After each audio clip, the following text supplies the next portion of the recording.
வணக்கம். இன்று வார்ம்-அப் பயிற்சி 3ஆம் பாகம் பார்ப்போம்.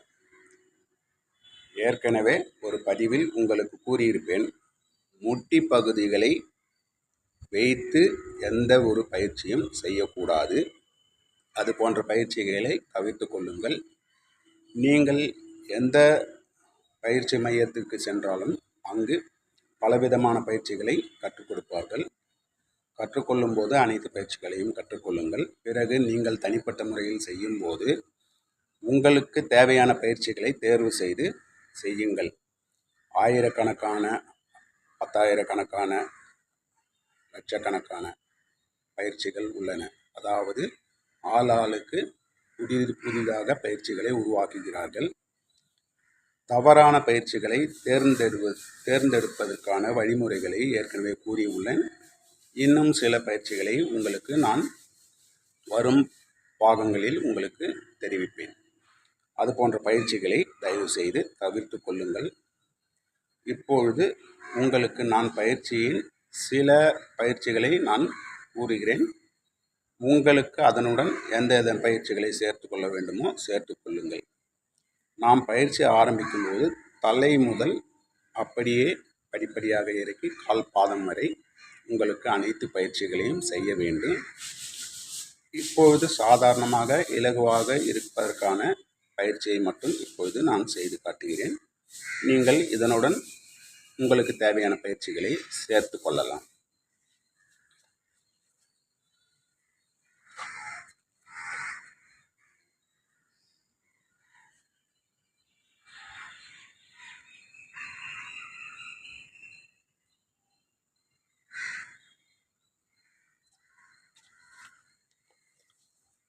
முதலில் வட்ட வடிவில் பயிற்சியை செய்யுங்கள். பிறகு ப்ளஸ், இன்ட்டு, மைனஸ் அது போன்று அனைத்து பயிற்சிகளையும் செய்ய வேண்டும். ஒவ்வொரு பாகங்களுக்கும் ஒவ்வொரு ஜாயிண்ட்டுகளுக்கும் பயிற்சி தனித்தனியாக இப்படி செய்ய வேண்டும்.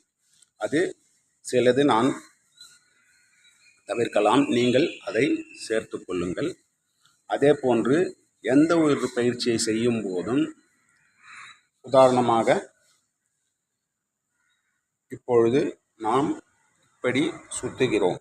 இப்படி சுற்றும் போது செஸ்ட் பகுதி முன்புறமாக வரும். இது மன அழுத்தத்தை அதிகரிக்கும். முதலில் இது போன்ற பயிற்சியை செய்ய வேண்டும்.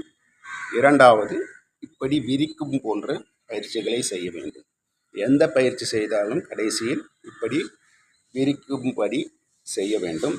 அதுவே உடல் நலத்திற்கு சிறந்தது. எதையும் உள்ளுக்கு அழுத்தியது போன்று பயிற்சிகளை கடைசியாக செய்யாதீர்கள். இப்பொழுது பயிற்சியை ஆரம்பிப்போம்.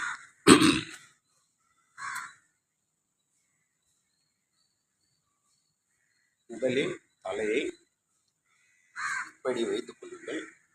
இங்கிருந்து இப்படி செய்யுங்கள். ஒவ்வொரு பயிற்சியும் 2-3 முறை மட்டும் உங்களுக்கு செய்து காட்டுவேன். நீங்கள் 10 முறை முதல் 20 முறை வரை உங்கள் உடல் நலனத்திற்கு ஏற்றாற்போல் நீங்கள் பயிற்சியை செய்து கொள்ளுங்கள். இப்படி செய்யுங்கள். பிறகு இங்கிருந்து வலதுபுறமாக இப்படி செய்யுங்கள். இடதுபுறமாக இப்படி செய்யுங்கள். பிறகு இப்படி மேலும் கீழுமாக அசையுங்கள். பிறகு இப்படி அசையுங்கள்.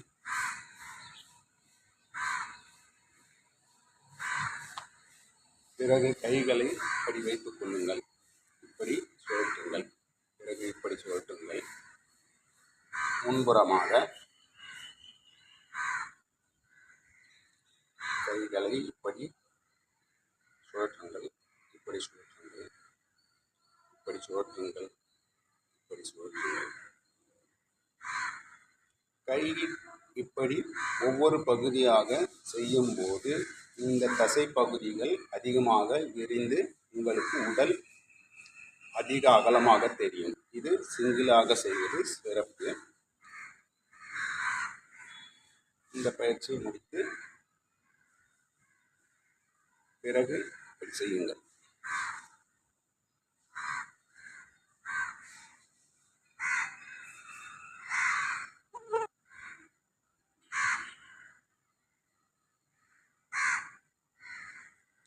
ஒவ்வொரு பயிற்சியும் எப்படி முன்புறமாக செய்து பிறகு பின்புறமாக செய்கிறேன் என்று கவனியுங்கள் நன்றாக.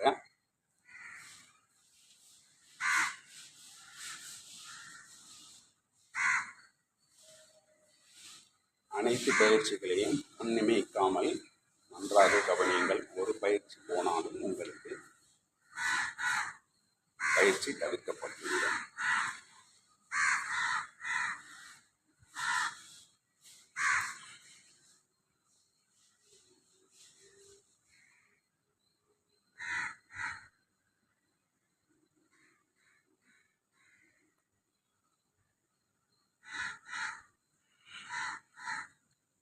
உடலில் ஏதேனும் ஆப்ரேஷன் செய்திருந்தால் இறுக்கமான பயிற்சிகளை, அதாவது இது போன்று இறுக்கமான பயிற்சிகளை செய்யக்கூடாது. இரத்த கசிவு அது போன்று ஏற்படும். உங்களுக்கு தேவைப்படும் பயிற்சிகளை மட்டும் செய்து கொள்ளுங்கள்.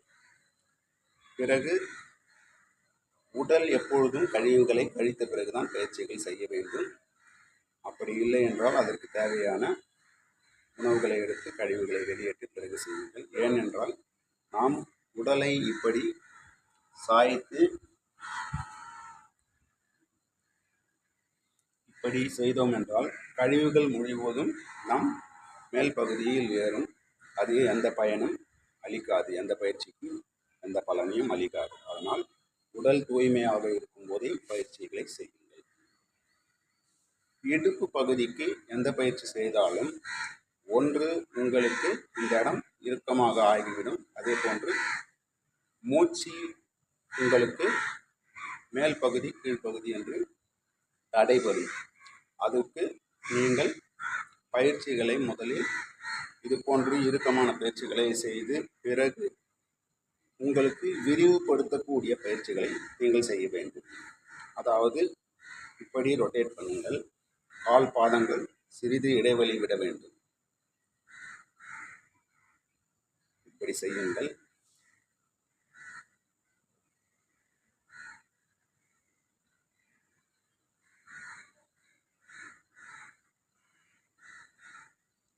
இந்த இடம் உங்களுக்கு பலன் இல்லை, இந்த இடம்தான் உங்களுக்கு பலன். நன்றாக கவனியுங்கள். எந்த அளவு விரிக்க முடியுமோ விரிக்க வேண்டும். எந்த ஒரு பயிற்சி செய்யும் போதும் சாதாரணமாக இப்படி கையை வைக்க வேண்டுமே தவிர உங்களுக்கு முழு பலத்தையும் கொடுக்கக்கூடாது எந்த பயிற்சியிலையும். பிறகு கால்களை தானாக இப்படி அசைக்க வேண்டும். உங்களுக்கு எந்த சப்போர்ட்டும் இல்லை என்றால் இது போன்ற சுவர்களையோ அல்லது ஏதேனும் மேசைகளையோ பிடித்துக் கொள்ளுங்கள். இப்படி இந்த அளவு செய்தால் போதும். பின்புறம் இந்த அளவு.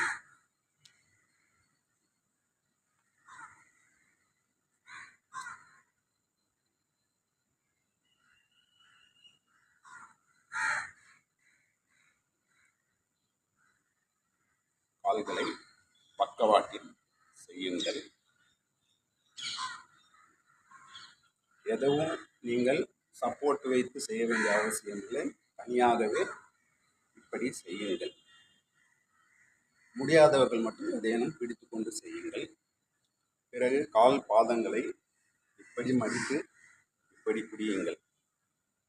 நேராக இருக்க வேண்டும். முதல் இந்த முட்டி கால் தொடையை தொட்டவாறு இருக்க வேண்டும். அதே போன்று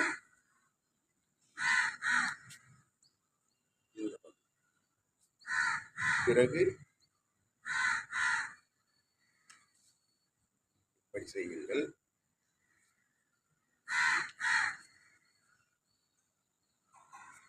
இந்த பயிற்சி செய்யும் போது உங்கள் தொடை பகுதி முழுவதும் மெலியதாகவே இருக்கும்.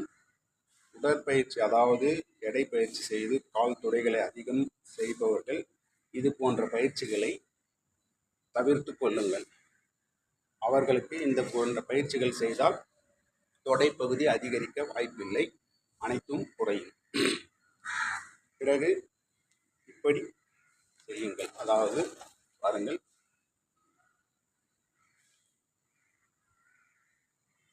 இது போன்று செய்யுங்கள். பிறகு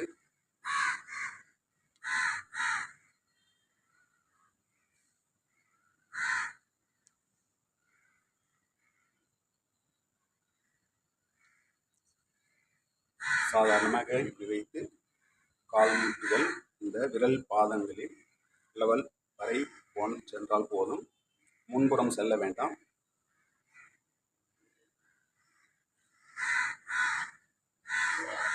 கால்களை அதிகமாக விரிக்க வேண்டாம்.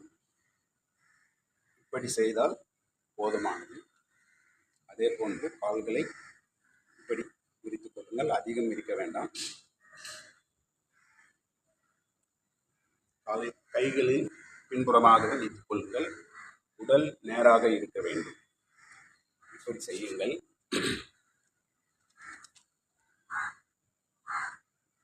பிறகு உங்கள் கால் பாதங்களில் இந்த காப்ஸ் என்று கூறுவார்கள், இந்த பகுதிக்கு நேராக இப்படி நில்லுங்கள். இப்படி செய்யுங்கள்.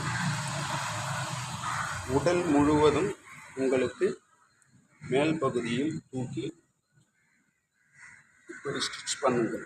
அதாவது உடலை உங்களுக்கு முழுவதுமாக விரிக்க வேண்டும். இப்படி நின்றவாறே செய்யுங்கள். இப்படி செய்து பிறகு கால் பாதங்களை இப்படி சுழற்றுங்கள். இப்படி சுழற்றுங்கள். பக்கவாட்டில் மேலும் கீழுமாக.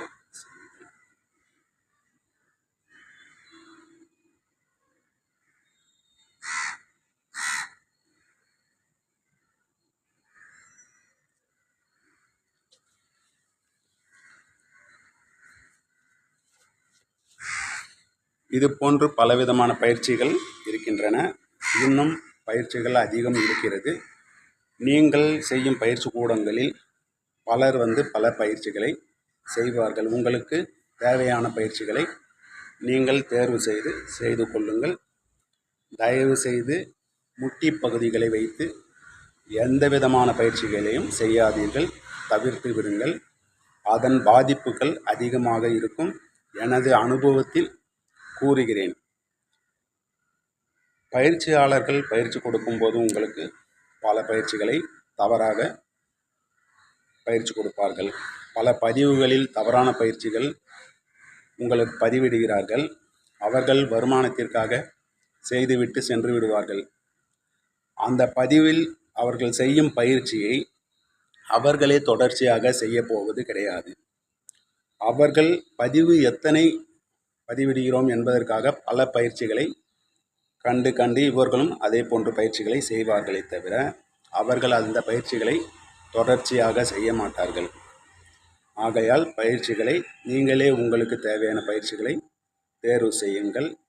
இன்னும் பல பயிற்சிகளின் விளக்கங்களை உங்களுக்கு நான் தொடர்ச்சியாக கூறுவேன். வணக்கம்.